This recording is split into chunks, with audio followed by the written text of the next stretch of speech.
Good morning class. और कैसे हैं आप सब लोग? टॉपिक पढ़ रहे हैं ना? कल मैंने आपका चौथा चैप्टर स्टार्ट किया था, ठीक है ना? तो उसके 2 वीडियो हैं, देखे ना? और उसमें मैंने कल चौथे चैप्टर में सारणी की डेफिनेशन के पश्चात उसके विस्तार की बात की है। विस्तार 1 कोटि का, 2 कोटि का और 3 कोटि के विस्तार की हमने चर्चा की है, ठीक है ना?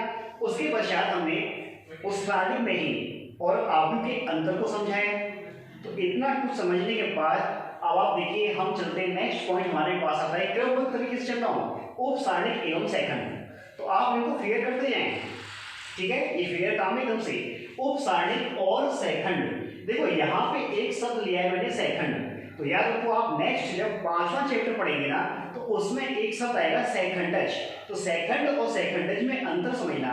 कहीं ऐसा ना हो कि एग्जाम में आपसे कोई क्वेश्चन पूछ लिया और उसने सेकंडज शब्द का इस्तेमाल किया, तो आप कहीं सेकंड में समझ जाना, ठीक है? बट हालांकि वैसे आप चौथा चैप्टर पढ़ोगे, 5वां पढ़ोगे, तो आप खुद ये अंतर समझ जाओगे कि सेकंड और सेकंडज में अंतर है।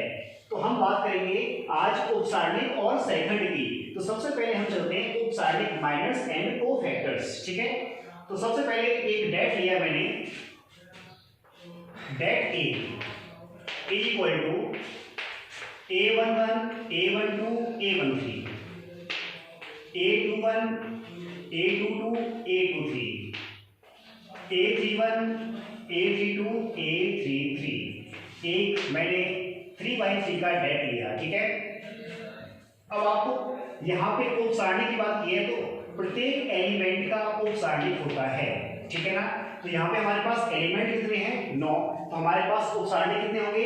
9 होंगे। 9 आपके उप सारणिक होंगे। तो हम सबसे पहले जैसे मान लीजिए कि A11 का उप सारणिक निकालते हैं। तो A11 का उप सारणिक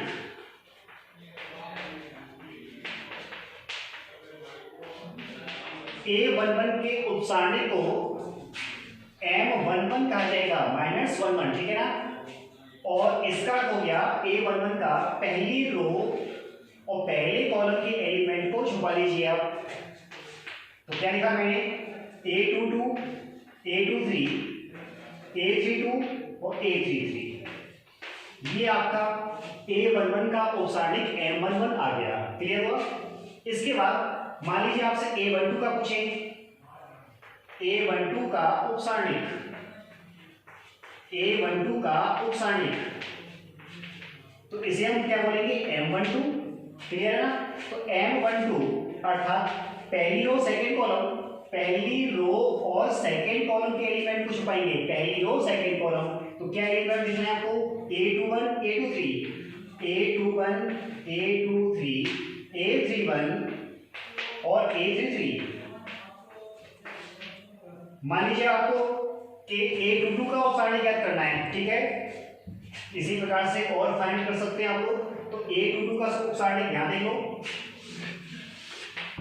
A22 का उप सारणिक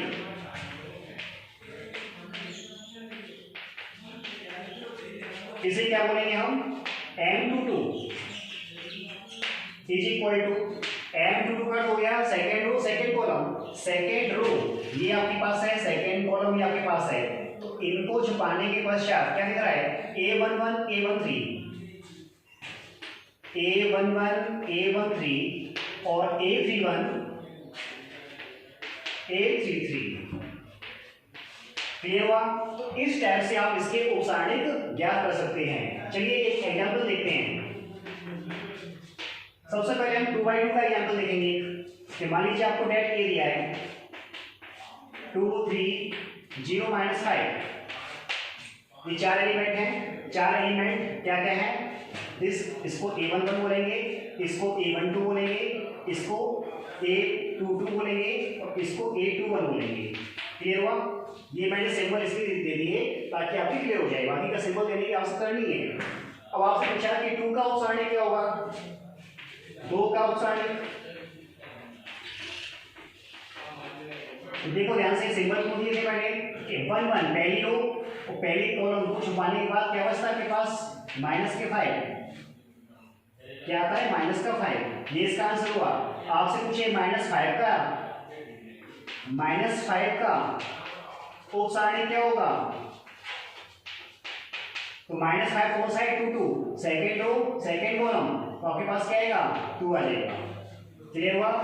अब देखेंगे 3/3 का। अब देखो एक 3/3 का लिया मैंने, ठीक है ना, 3/3 का एक सारणी लिया है और इसके हम उप सारणी की बात करेंगे। तो देखो ध्यान से कि आपके पास रो फर्स्ट है, रो सेकंड है और रो थर्ड है।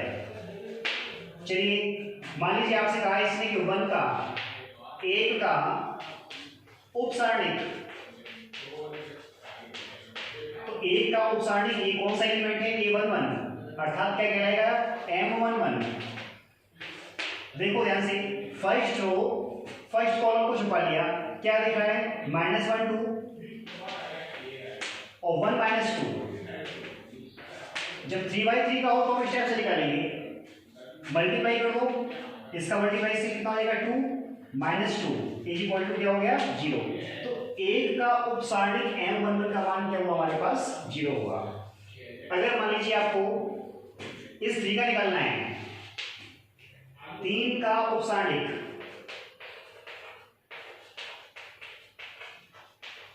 3 कौन सा एलिमेंट आपके पास A13 है, तो M13 13 first row third column क्या एलिमेंट है 0 -1 3 1। इसका मल्टीप्लाई से कितना हुआ आपके पास 0 माइनस आता है और 3 का -1 से +3 हो जाएगा, तो कितना आ गया आपके पास 3 आ गया। क्लियर हुआ? कोई सा भी निकाल सकते हैं। अब यदि मैं आपसे एक क्वेश्चन पुट अप कर देता हूं, यहाँ पे ऐसे क्वेश्चन आपके एक्सरसाइज में दिए हुए हैं कि एक एग्जांपल दे दिया और उसने ऐसा कहा आपसे, क्या कहा उसने कि प्रथम पंक्ति के सभी उप सारणी ज्ञात कीजिए। सुन लिया?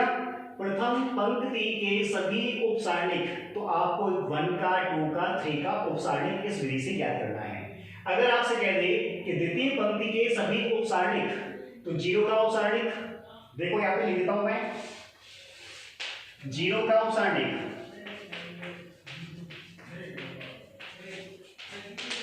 क्या होगा ये रो और ये कॉलम, तो 2 3 1 -2 2 3 1 -2 मल्टीप्लाई करें -4 और -3 इज इक्वल टू -7 हो गया। क्लियर हुआ? तो आपके पास 0 का उप सारणी नहीं हुआ। -1 का निकालेंगे तो आपकी ये सेकेंड रो सेकेंड कॉलम जाएगा, तो 1 3 और 3 -2 सॉल्व करना है। अगर आपसे कहें कि तीसरे स्तंभ की उप सारणी, तो तीसरे स्तंभ की निकाल सकते हो, 3 का 2 का -2 का। तो इस प्रकार से आपको उप सारणी ज्ञात करने होंगे। क्लियर? अब हम बात करेंगे सेकंड की। अब देखो बात करेंगे, हमने उप सारणी की कर ली है, अब चर्चा होगी सेकंड की। तो सेकंड को बोलते हैं कोफैक्टर्स, ठीक है। तो डेट ए हमने सपोज कर लिया कि A11 A12 A13 A21 A22 A23 और A31 A32 और A33 आपके पास एक डेट है। अब देखो सेकंड, वैसे सेकंड को C से या F से डिनोट किया जाएगा, अदरवाइज कुछ ना कहा जाए तो किससे, C से या F से। तो हम बात करें, जैसे मान लो मैंने C11 की बात की है या F11, ठीक है। तो इसका मतलब हो गया कि first row first column, first row first column, तो फर्स्ट रो फर्स्ट कॉलम क्या A22 A23 A32 A33। अब आप ये कहोगे कि सर आपने यही तो उप सारणी बताया, तो बिल्कुल सही है, ये आपका उप सारणी M11 की वैल्यू है, ठीक है। सेकंड में और उप सारणी में सिर्फ इतना अंतर है कि जो सफिक्स की संख्याएं हैं इनके योग का अंतर है।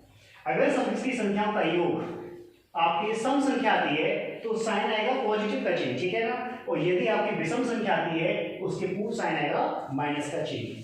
अब बात करें C12 या F12, first row second column, first row और सेकेंड कॉलम एलिमेंट क्या है A21 A23 A31 A33। अब आप देखिए ध्यान से, इन दोनों संख्याओं का योग कैसा है, आपके पास विषम संख्या है, तो हम यहाँ पे किसका चिन्ह आएंगे, माइनस का। बस ये सेकंड का अंतर है। और ये वैल्यू किसके बराबर थी आपके पास, पूर्व में जाएंगे उप सारणी में देखेंगे तो M12 की वैल्यू थी, तो माइनस का क्या हो जाएगा M12। क्लियर हुआ? अब देखो इसी प्रकार से सारे मान जैसे आपने उप सारणी में निकाले हैं वैसे ही सेकंड में निकालने हैं, सिर्फ माइनस प्लस का ध्यान रखना है। तो मैं बात करूं, जैसे मान लो कि C13 या F13 किसके इक्वल होगा? 3 और 1 4 M13। चिन्ह में कोई परिवर्तन नहीं क्योंकि सम संख्या हो गई। अगर मैं बात करूं C21 या F21 क्या हो जाएगा? 2 और 1 आपके पास 3 हुआ, माइनस का चिन्ह M21 के।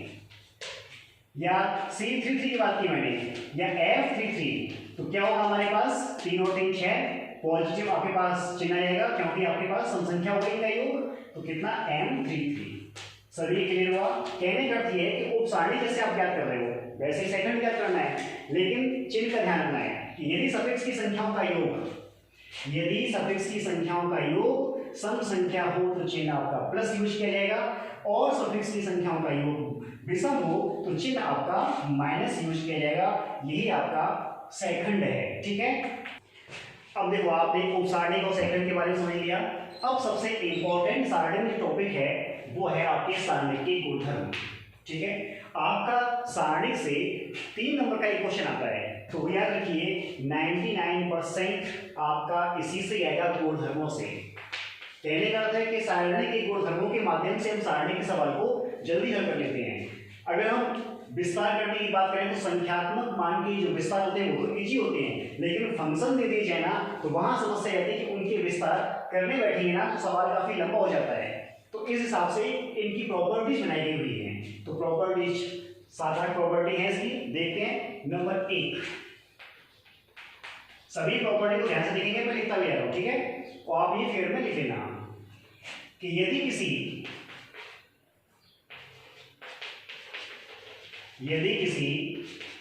सारणिक की सभी पंक्तियां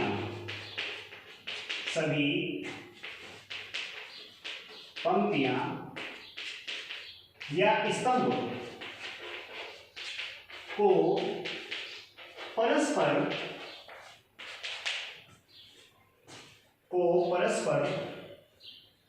बदल दिया जाए तो सारणी का मान अपरिवर्तित रहता है।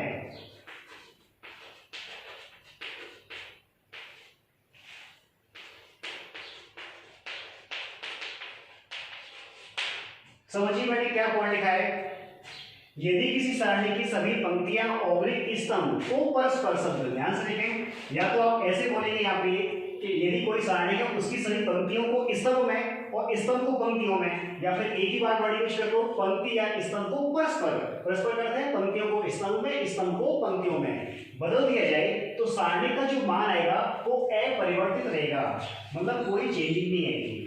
देखो कैसे एग्जाम्पल लिया, पहले चलो देखता हूं मैं एग्जाम्पल बाद में। जैसे डेट के लिया मैंने, एलिमेंट लिया A11, A12, A13, A21, 22, 23, 31, 32, 33।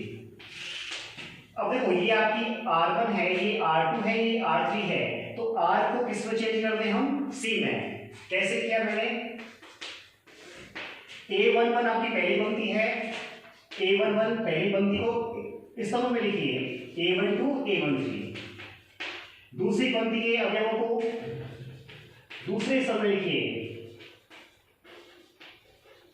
और तीसरी पंक्ति के स्तंभ को, पंक्ति के अवयवों को स्तंभ में लिखिए। तो क्या आएगा? A31, A32, A33। अब मैंने इक्वल लिखा है, इसका मतलब कि इसका प्रसार करके जो मान निकालेंगे सारणी की जो वैल्यू आएगी ना, वो वैल्यू और ये वैल्यू दोनों इक्वल होगी। अब ध्यान से देखो कि ये बात तो मैंने सारणी पे की है, थोड़ा पूर्व में जाइए, आप आव्यूह में जाइए। तो आव्यूह में क्या मैंने ये ट्रांसपोज किया था कि आपका ये एक आव्यूह बनना चाहिए है, तो इसका ट्रांसपोज आपके सामने है। ये था परिवर्त आव्यूह। क्या था परिवर्त आव्यूह? कि यदि किसी आव्यूह की पंक्ति को स्तंभ में बदल दिया जाए तो आपका आव्यूह परिवर्त आव्यूह कहलाता है, ये बताया हुआ था। तो वहां तो चेंज हो जाता है, वहां चेंज हो जाता है। कहने का अर्थ ये है, यहां देखें कि आव्यूह की बात करें ना तो A is not equal A का ट्रांसपोज। ठीक है, ये आगे की बात है, लेकिन यहां पे देखिए डेट ए है ये, और ये क्या है, ए का ट्रांसपोज, तो ए के ट्रांसपोज का डेट क्या रहेगा, इक्वल रहेगा। ये इसका मेन उदाहरण है, ध्यान रखिए।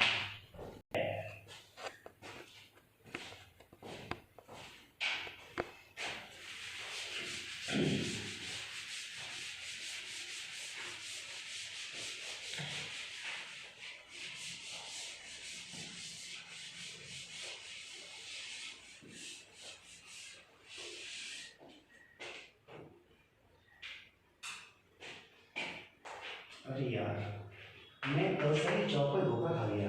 मैं ये चौक खुद लेके आया है ना, वो स्मूथ चौक नहीं आती है बढ़िया सी, 2 रुपए की एक है ना। हाँ। तो क्या चल रही है, देखो ये है ज़्यादा ही स्मूथ है कुछ। हाँ।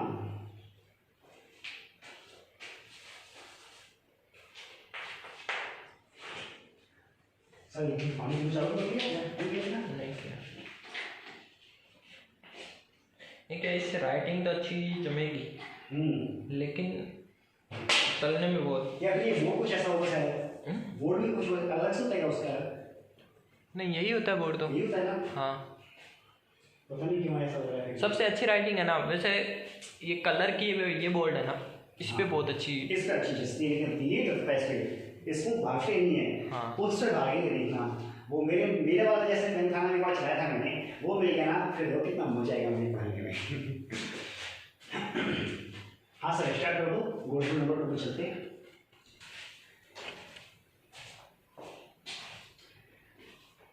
ये बात है उस उदाहरण में कहना कि एग्जाम देने पड़ेंगे, वरना ये कंफ्यूज हो जाएगी सभी कंडीशन। एग्जाम्पल बुक वाले दे दिया करो। हैं? बुक वाले यार बुक मिल रहा है, कल फोटो खींच के लाऊंगा उसकी।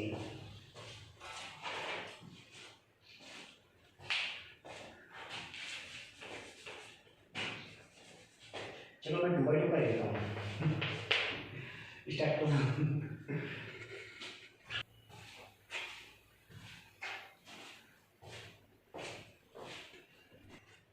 अब देखो, हमने 2 गुणधर्मों की चर्चा कर ली है।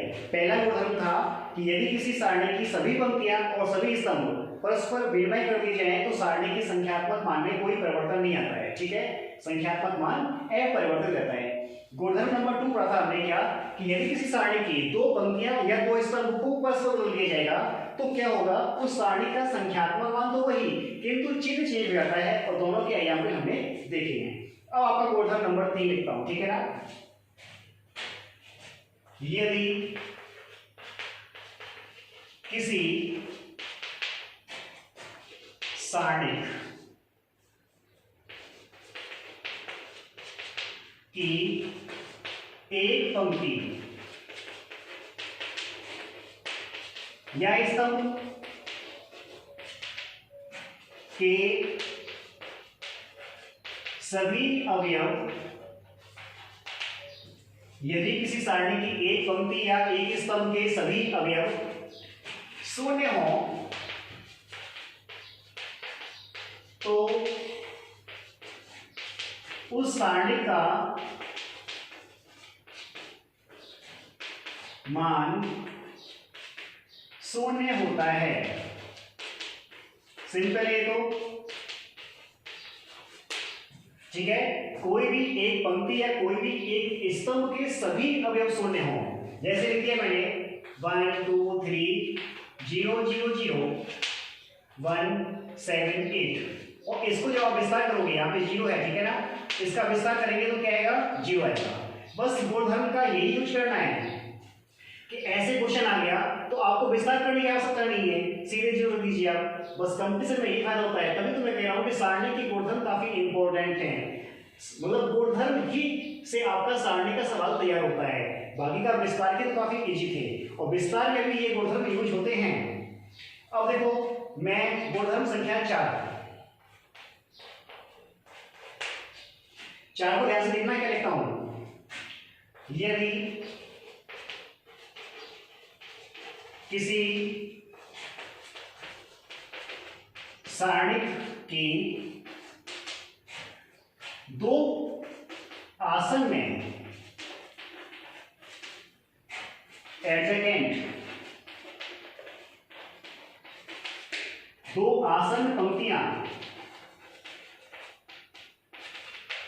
कैसी हो, या स्तंभ की बात कर लेते हैं, या स्तंभ, पंक्तियां या स्तंभ, समान अनुपात, समान अनुपात,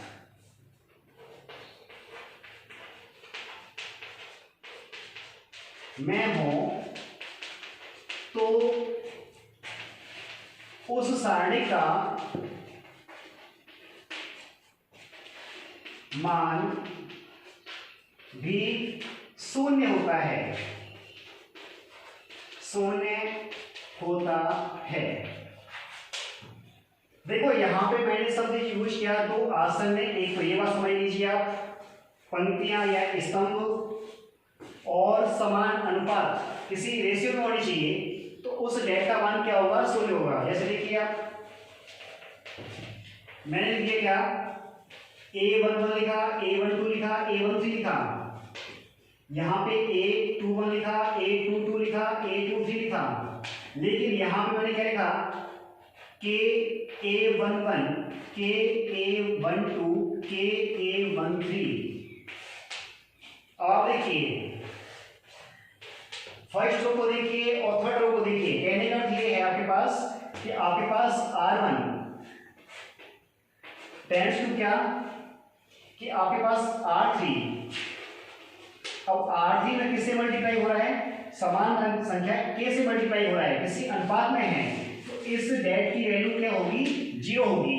क्लियर हुआ। अब आप एक एग्जांपल और देख लो, जैसे लिखा मैंने 1 2 3 लिख दिया, यहाँ पे 2 5 6 लिखा मैंने, और यहाँ पे लिख दिया मैंने क्या, 1 का 2 टाइम्स कर दीजिए, 2 का कर दिया मैंने 4, 3 का कर दिया 6।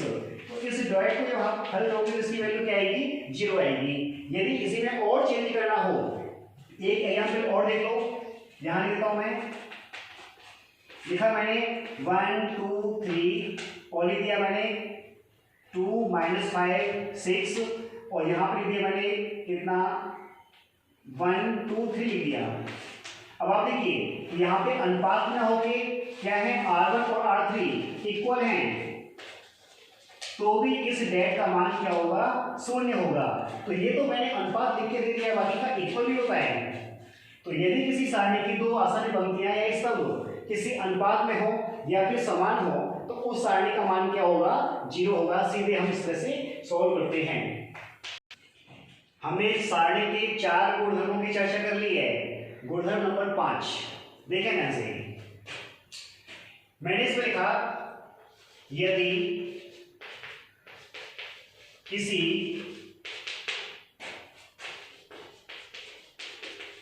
सारणिक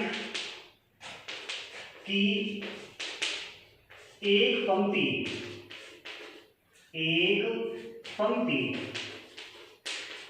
या स्तंभ, किसी एक पंक्ति या एक स्तंभ की बात की है, ठीक है ना, मैं किसी निश्चित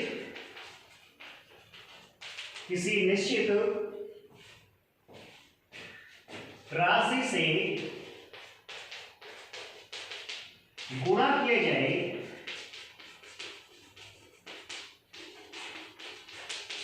तो उस निश्चित राशि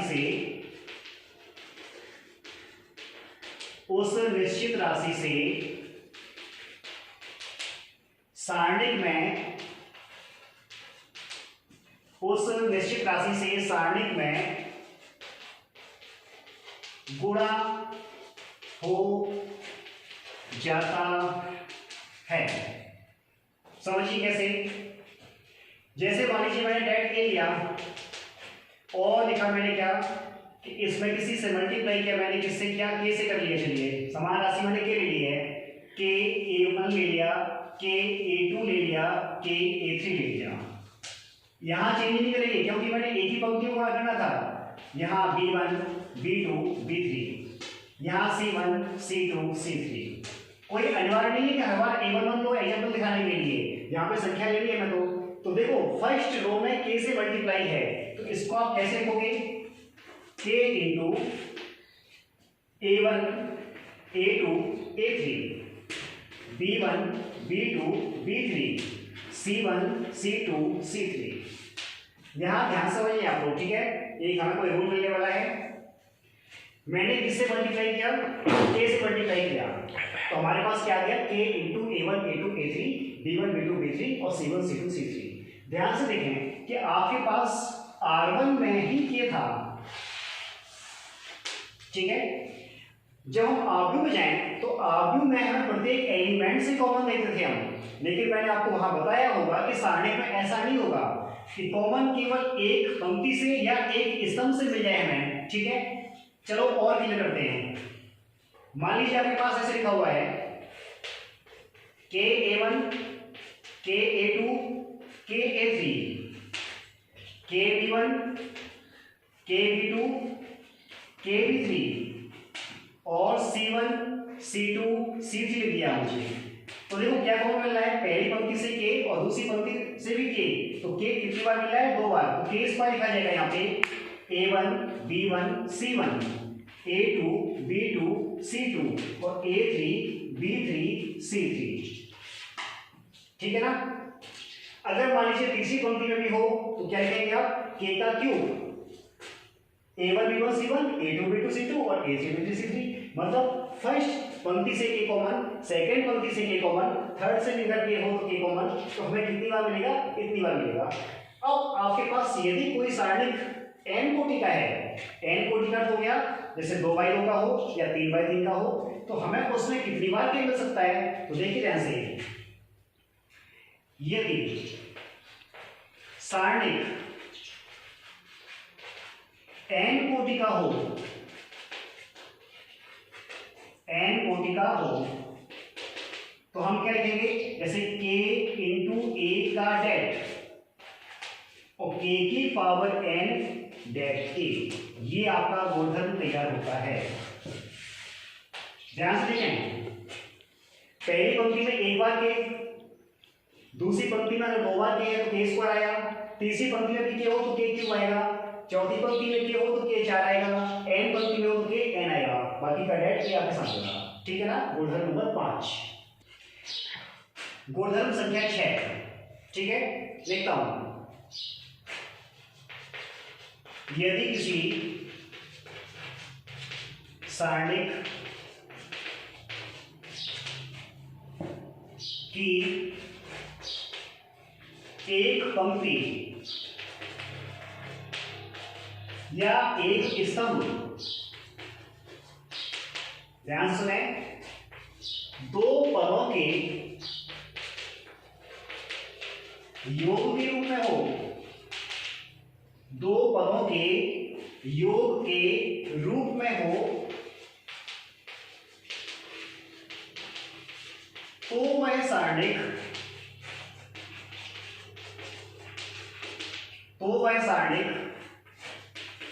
दो सारणिकों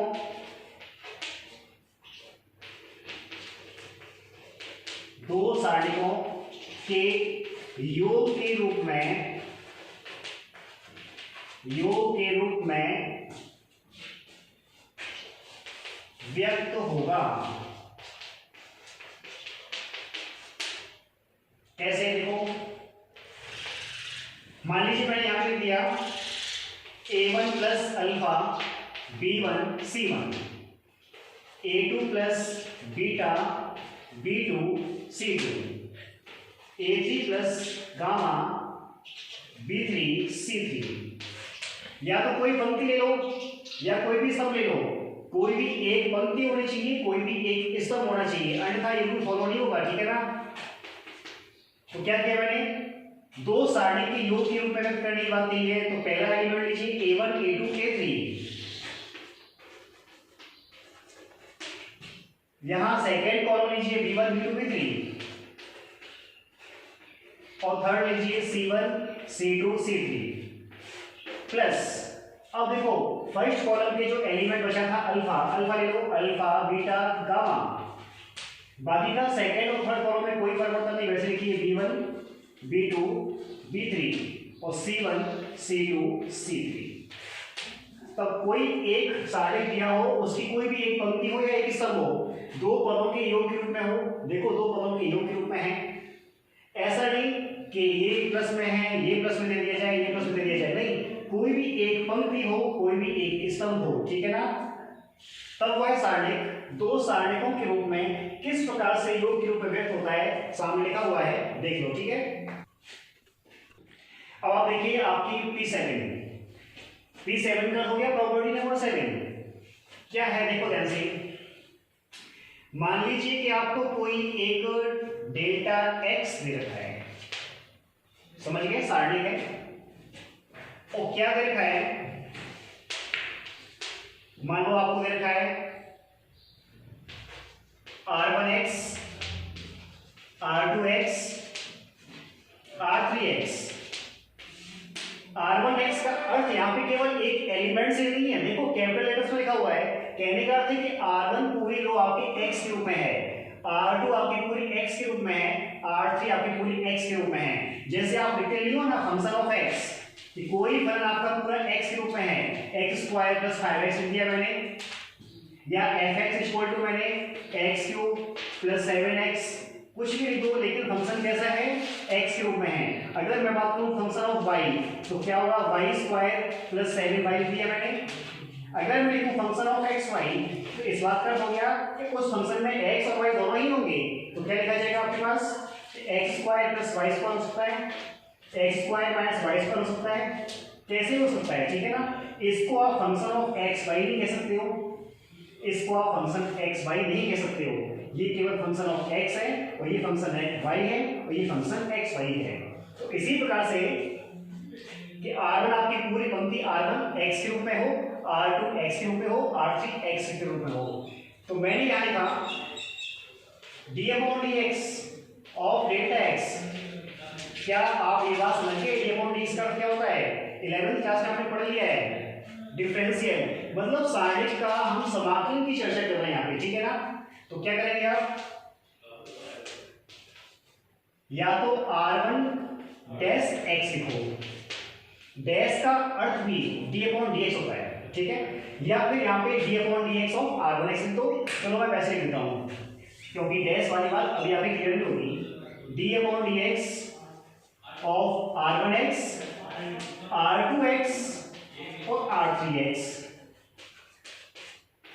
plus R1x d/dx of R2x, R3x plus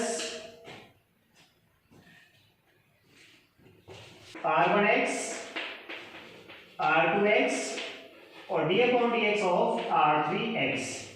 अब आप समझिए ये क्या लिख दिया, आपका कोई भी डेल्टा x का अर्थ है सारणिक, मैंने आपको सिंबल बताया था, ठीक है, या डेट ए लिख सकते हो। तो आपके पास तीन पंक्तियां हैं, फर्स्ट सेकंड थर्ड। तो सबसे पहले फर्स्ट पंक्ति का अवकलन होगा R2 और R3 पंक्ति यथावत रखी जाएगी, प्लस जब हम सेकंड का करेंगे ना अवकलन, तो फर्स्ट और थर्ड यथावत रखी जाएगी, और प्लस फर्स्ट और सेकंड को यथावत रख के थर्ड का अवकलन करेंगे। ये तो देखो मैंने आपको समझा दिया, यदि आप कोई कंपटीशन की एग्जाम देंगे, नेवी वगैरह, एयरफोर्स वगैरह की, तो उसमें इस टाइप के क्वेश्चन पूछे जाते हैं। हालांकि आरबीएससी में आपका कोई क्वेश्चन नहीं है। लीजिए आपको मैं इसी फंक्शन में समाकलन की चर्चा करूं, तो ये तो क्या था आपके पास, अवकलन। अवकलन यहां देता हूं, सभी के क्लियर हो गया ना, कि मान लीजिए कोई सा भी दिया जाए आपको, पहली पंक्ति का अवकलन करेंगे, सेकंड थर्ड को यथावत, फिर सेकंड का करेंगे तो फर्स्ट और थर्ड यथावत, और थर्ड का करेंगे तो फर्स्ट और सेकंड यथावत रखी जाएगी, और तीनों को क्या करना है, प्लस करना है। अब देखो सारणी का समाकलन, ये देखिए P7 और ये आपके पास P8, सारणिक का समाकलन। अब आपने 11th क्लास में समाकलन तो पढ़ा ही नहीं है, लेकिन गुणधर्म याद रख लो, जब आप इंटीग्रेशन पढ़ लोगे ना, तो आपके उस समय क्लियर हो जाएगा। आपको हालांकि समाकलन तो करना ही नहीं है ना, तो यहाँ पे क्वेश्चन भी नहीं है आपका, तो गुणधर्म पढ़ लीजिए आप इसका खाली, कि सारणी का समाकलन कैसे किया जाएगा। देखिए यदि मैंने कोई आपके पास डेट x लिया है, और डेट एक्स कैसे दिया है, ऐसा ही दिया जाएगा, एफ एक्स जी एक्स एच एक्स। कहने का मतलब फंक्शन ऑफ एक्स, जी भी आपका एक्स के रूप में है, एच भी आपका एक्स के रूप में है, और शेष अन्य कोई वैल्यू है ए बी सी और यहाँ पे डी ई एफ, और ये जो अन्य वैल्यू हैं ये एक्स के रूप में नहीं होनी चाहिए। याद रखना, केवल कोई एक पंक्ति या एक स्तंभ ही ऐसा होना चाहिए। अभी बता दूंगा रूप में। तो इसका हमें करना है, इंटीग्रेशन करना है। तो delta x d x is equal to सारणिक integration f x d x integration g x d x integration h x d x. शेष यथावत ए बी सी और क्या था हमारे पास डी ई एफ। तो हम क्या करेंगे, उसका इंटीग्रेशन कर देंगे जो फर्स्ट रो में आपको एक्स के रूप में दिया है। क्लियर हुआ? अब आप मेरी बात सुनिए ध्यान से कि आपने ये सोच लिया होगा कि एक ही पंक्ति में एक्स के रूप में दिया है, क्या अन्य कोई पंक्ति में एक्स हो या स्तंभ में एक्स हो या कोई भी एक अवयव एक्स के रूप में हो, ठीक है ना? तो उस अवस्था में उसका इंटीग्रेशन इस विधि से नहीं किया जाएगा। उस अवस्था में कैसे करेंगे हम, सारणी का पूरे का विस्तार करने के पश्चात उसका इंटीग्रेशन किया जाएगा। ठीक है, तो देखो आज हमने सारणी के उप सारणी पर चर्चा की है और सेकंड पे की है। आज के टॉपिक काफी इंपॉर्टेंट है, ये चैप्टर संख्या 4 के लिए उप सारणिक, सेकंड और सारणिक के गुणधर्म। तो सभी लोग आज इस उप सारणिक, सेकंड और गुणधर्मों को अच्छे से लिख लें और तैयार कर लें, क्योंकि कल हम इसके क्वेश्चन पे चर्चा करेंगे। ठीक है ना? तो आपको आज ये टॉपिक ध्यान से पढ़ना है और फिर कॉपी पे लिखना है, कल इसके क्वेश्चन किए जाएंगे। Thank you.